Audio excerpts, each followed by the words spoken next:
Bonjour à toutes et à tous. Aujourd'hui, je reviens astro-chinoise pour les personnes qui sont signes du chien. Alors là, je me dis, je vais peut-être devoir pousser mes cailloux parce que j'ai pas assez de place pour tout mettre. Alors si j'y arrive. Alors je pense que je vais pousser mes petits cailloux hors champ parce qu'il n'y a plus de place. Donc si tu ne connais pas ton signe astro-chinois, il y a le lien en description pour accéder. Si tu tombes sur cette vidéo mais que c'est pas la bonne, sache qu'il y a toute la playlist aussi pour les signes astro chinois et les signes de astrologie traditionnelle qui sont dispo sur la chaîne. On va prendre les oracles et les tarots adaptés. Tac, tac, tac. On brasse rapido ensemble et c'est parti. Tac, tac, tac, tac.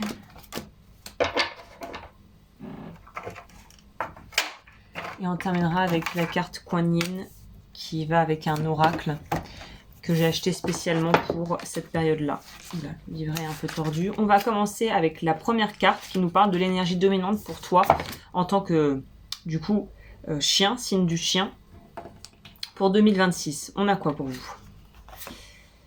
L'attraction des opposés. Ok, c'est une année qui peut être assez finalement étrange parce qu'on pourrait se retrouver attiré par des choses qui, de prime abord, ne nous intéressent pas ou qui nous semblent très loin de ce qu'on connaît. Donc c'est une année où on est sur de la découverte, on est sur de l'expansion et on est peut-être typiquement sur des situations où tu pourrais tomber amoureux ou amoureuse de quelqu'un qui n'a absolument rien à voir avec le profil de personne par lequel tu étais attiré à la base. Et en fait, il y aura peut-être un questionnement de dire tiens, c'est marrant, ce que j'aimais avant, je l'aime plus vraiment. Ce que j'attire aujourd'hui n'est pas ce que j'avais l'habitude d'attirer. Et d'être un petit peu, pas dépassé, mais un petit peu, oui, perturbé par le fait qu'on puisse avoir des envies radicalement opposées ou différentes à celles qu'on a pu avoir par le passé. On a l'as de coupe, ça pourrait coïncider, corroborer ma théorie de trouver l'amour cette année, mais trouver l'amour avec peut-être une personne ou se trouver à évoluer dans une relation qui n'est absolument pas ce qu'on avait imaginé à la base. Un peu comme un retournement de situation où en fait on se rend compte qu'on veut des choses qui sont plus du tout celles qu'on a voulu jusqu'à présent. Et ça peut être à la fois hyper libérateur mais aussi hyper déstabilisant de dire purée, j'aimais un truc avant. En gros, je sais pas, avant, j'étais friand de chocolat, je pouvais en manger tout le temps, j'adorais ça. Et là, de se dire, bah en fait, le chocolat, je sais plus pourquoi, ça ne m'appelle plus, ça ne m'attire plus.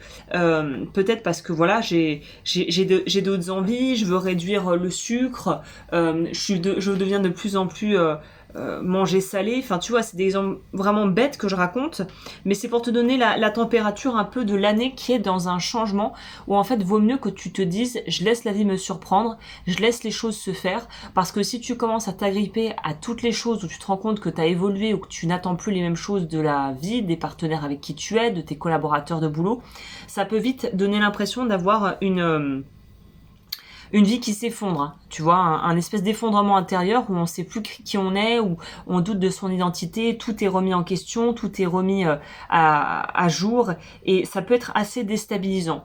Donc là, on te dit clairement, pour que tu aies une espèce de tranquillité d'esprit et que tu puisses avancer et cheminer sereinement, accepte ce renouveau, accepte que la vie puisse être différente de ce que tu avais imaginé, et roule avec ça en fait, pars sur cette idée, la vie me surprend cette année et j'aime les surprises, tu vois, voilà. Si t'aimes pas les surprises de base, ça peut être une année un petit peu déstabilisante pour toi.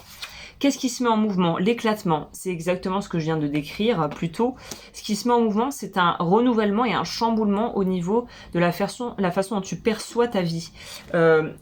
Si t'es très plan-plan, routine, quotidien, je fais ci à telle heure, je fais ça comme ça, je suis en couple, on a une routine qui est bien ciblée, on fait toujours ça, comme ça, comme ça, comme ça, tu pourrais vraiment te retrouver dans une année qui est décontenançante. Il y a presque une idée de décompression, de dépressurisation de la cabine comme dans un avion, parce qu'en fait, si tu n'arrives pas à reprendre ton souffle dans le changement, tu vas te sentir vraiment très dépassé. On a la reine de bâton pour compléter ce tirage. Qu'est-ce que ça veut nous dire? Ça veut simplement nous dire ici qu'il y a une force de vie qui t'habite, il y a quelque chose d'assez puissant qui s'anime en toi et il faut laisser cette petite voix intérieure te guider en fait. Il faut laisser cette créativité, cette joie, cette puissance te guider. C'est vraiment le plus important pour toi cette année. Au niveau du déséquilibre potentiel ou de ce qui est à remettre la stagnation. Et en plus, ce qui est vraiment génial dans ce tirage, c'est que tout ce qui t'arrive est pour ton plus grand bien. Les changements qui vont s'opérer, les changements de dynamique, le besoin de faire les choses différemment, ça part vraiment de quelque chose en toi qui est limpide, qui est un besoin de se renouveler, de briser une certaine routine et de pouvoir aller vers d'autres choses. Il est nécessaire pour toi de sortir comme un poisson qui est dans un aquarium trop petit. Il est important de rendre cet aquarium plus vibrant et vivant. Le 9 de denier, c'est que tu as peut-être atteint un palier où tu as eu tout ce que tu voulais. Alors on n'a jamais tout ce qu'on veut dans le détail à 100%, mais peut-être que tu pourras te dire dans les grandes lignes que tu as eu quand même, allez, 80-75% de tout ce que tu voulais, tu l'as. Maintenant, c'est qu'est-ce que je crée d'autre avec tout ça? Maintenant que j'ai ce que j'ai, maintenant que j'ai pu accumuler ce que j'ai, qu'est-ce que je fais? Qu'est-ce que je crée ailleurs? C'est un peu le syndrome qu'on entend beaucoup d'artistes mentionner, qui sont justement dans cette envie de se renouveler et ce besoin en fait de pouvoir continuer de créer. C'est t'as eu un succès, t'as fait un film ou je sais pas un album qui a cartonné et là c'est ok, on a dans cette espèce de creux de la vague créatif où il faut se recharger pour pouvoir ensuite repartir et relancer des projets. Toi, t'as atteint la plupart des choses que tu désirais, où cette année va t'amener à réaliser peut-être pas mal de choses que tu voulais faire, mais il va arriver une espèce de...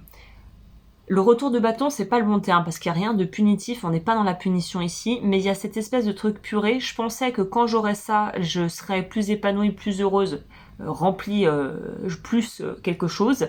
À toi de remplir ce qui te paraît être le plus épanouissant, et de te rendre compte que ça va pas régler le problème de base. On pourrait être sur un truc où on a peut-être essayé de dévier la problématique en trouvant un objectif et en s'y mettant corps et âme là-dedans. Et puis tu atteins l'objectif et tu te rends compte que t'es pas plus avancé que ça sur les problématiques de fond. On est dans une énergie comme ça. Donc n'essaye pas de te trouver en fait des plans à rallonge pour essayer de sortir de quelque chose qui doit d'abord être compris, entendu et ensuite modifié. En fait, c'est un peu la fuite en avant. Et ce qu'il faut que tu évites cette année, c'est la fuite en avant. C'est vouloir absolument tracter la charrue avec les bœufs, comme on dit, vers l'avant, pour ne pas avoir à regarder ce qui s'est passé par le passé ou ce qu'il y a derrière.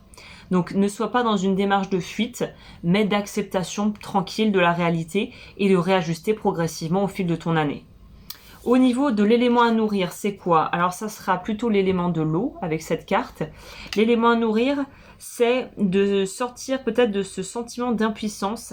Et on a le pendu ici qui est représenté par une femme nue, qui est sous une cascade et qui a les mains à l'envers, enfin qui a la tête à l'envers plutôt. Là, on nous dit clairement que tu as besoin en fait de lâcher prise au niveau du mental. On a deux cartes qui nous rappellent l'élément de l'eau et deux cartes qui viennent insister sur un émotionnel à fleur de peau et qui est en fait comme de l'huile qu'on mettrait sur du feu. C'est-à-dire le mental, l'émotion devient le carburant du mental pour voir à peu près tous les potentiels plans de ce qu'il faudrait faire, de ce qui pourrait pas marcher. Et en fait, c'est une espèce de surcharge émotionnelle qui est extrêmement présente ici et qui mériterait justement à être calmée, apaisée.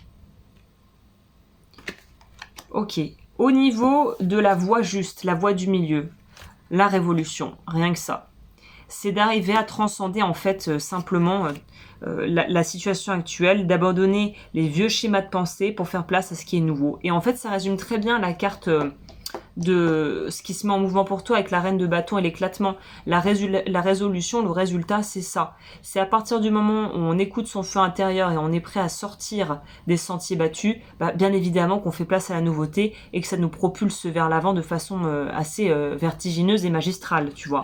On a le vide de denier qui nous parle de moments rituels, rites de passage, on pourrait dire, où là, il y a bien la notion d'évolution et de savoir qu'il y a encore du pain sur la planche, mais de prendre le temps. On voit bien que les deux personnages sont côte à côte. La jeune femme, en fait, trace le cercle de ce denier, de ce 8e denier qui est en construction, qui est en création. Donc, t'es pas au top de ce que tu peux fournir. C'est pas une année d'apogée, de point culminant, de clôture de cycle. C'est la phase juste avant la clôture. C'est la phase de transition qui va prendre sûrement du coup toute cette année pour aller vers de nouveaux objectifs, mais avec un nouvel état d'esprit, je pense. Et c'est ça le message clé là-dedans, c'est l'état d'esprit est en train de changer. Et il faut accepter que cet état d'esprit ne soit pas celui d'hier. Et la synthèse, mordre à travers, c'est de pouvoir dépasser justement toutes ces peurs intérieures. Accomplissement d'actions décisives, rétablissement de l'ordre, usage sensé de la force, dévouement, tenace à la tâche. C'est une année où il va falloir vraiment continuer à travailler sur soi. C'est pas une année où ça roule tout seul et ça coule.